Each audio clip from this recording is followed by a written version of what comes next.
रहस्यमयी ढाबा।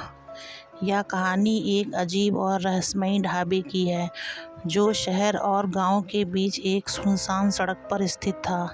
यह ढाबा वर्षों से वीरान पड़ा था और स्थानीय लोग इसे भूतिया मानते थे।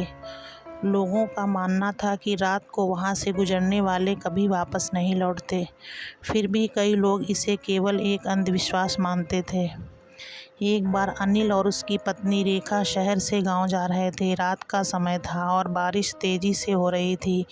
वे अपने कार में सफ़र कर रहे थे, लेकिन अचानक उनकी कार खराब हो गई। घड़ी में रात के 10 बज रहे थे और चारों ओर घना अंधेरा छा चुका था।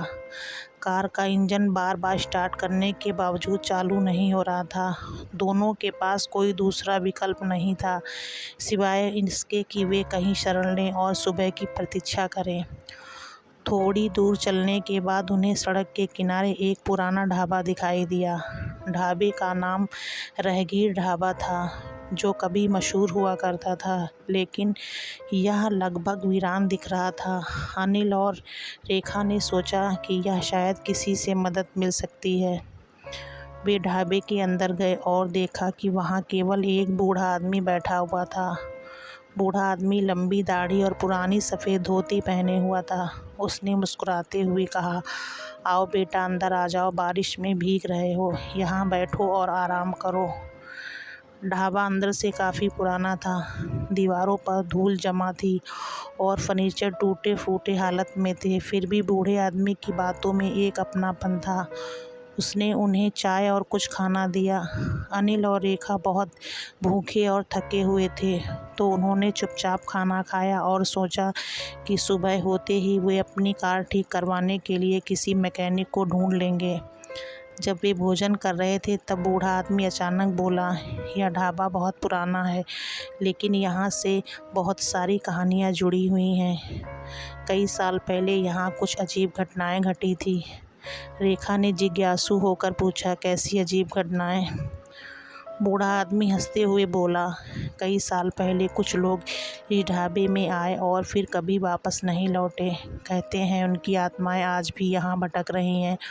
उसकी हंसी में एक डरावनी गूंज थी, जिसने अनिल और रेखा को थोड़ा असहज कर दिया। रात धीरे धीरे गहरी होती जा रही थी और बूढ़ा आदमी अपनी जगह से हिला भी नहीं। अनिल और रेखा ने सोचा कि शायद ये सब बातें उसे डराने के लिए हो रही हैं। वे दोनों थके हुए थे, तो उन्होंने एक कोने में सोने का निर्णय लिया। लेकिन जैसे ही वे सोने की कोशिश करने लगे, उन्हें अजीब अजीब आवाज़ें देने लगीं। कभी किसी के हंसने की आवाज़ आती तो कभी किसी के चलने की। अनिल ने रेखा को सांत्वना दी कि यह सब हमारी कल्पना है, शायद हम सब बहुत ज़्यादा थक गए हैं। लेकिन रेखा अभी पूरी तरह से डरी हुई थी। वह चाहती थी कि वे तुरंत वहाँ से चले जाएं, लेकिन बारिश अभी भी हो रही थी और बाहर अंधकार था। अचानक ढाबे का दरवाज़ा ज़ोर से खुला और एक अनजान व्यक्ति अंदर दाखिल हुआ। वह भीग चुका था और बहुत घबराया हुआ लग रहा था। उसने बूढ़े आदमी की तरफ देखा और तुरंत बाहर की ओर भागा। अनिल और रेखा को यह सब बहुत अजीब लगा। अनिल ने हिम्मत जुटाकर बूढ़े आदमी से पूछा, यह आदमी कौन था और वह इतने घबराए हुए क्यों भागा? बूढ़ा आदमी हंसते हुए बोला, यह वही आदमी है जो कई साल पहले यहाँ आया था, लेकिन लौटकर कभी वापस नहीं गया। इस बात ने अनिल और रेखा की धड़कनों को तेज कर दिया। वे समझ नहीं पा रहे थे कि यह सब क्या हो रहा है। दोनों ने फैसला किया कि अब वह यहाँ और नहीं रुक सकते। वे ढाबे से बाहर निकलने की कोशिश करने लगे, लेकिन जैसे ही वे बाहर जाने लगे, दरवाजे खुद ब खुद बंद हो गए। रेखा ने घबराकर कहा, हम यहाँ से बाहर कैसे निकलेंगे? तभी अचानक ढाबे की लाइट बुझ गई और चारों ओर घना अंधेरा छा गया। जब उन्हें बूढ़े आदमी की हंसी भी सुनाई दे रही थी। अनिल ने अपने फ़ोन की टॉर्च जलाने की कोशिश की, लेकिन फ़ोन ने अपना काम करना बंद कर दिया। अचानक ढाबे के कोने में से एक धीमी आवाज़ आई, भागो भागो, यहाँ से भागो। यह आवाज़ उसी व्यक्ति की थी जो कुछ समय पहले ढाबे में आया था और भाग गया था। अनिल और रेखा ने अब सचमुच डर के मारे सोचना बंद कर दिया और वे केवल भागने की कोशिश कर रहे थे।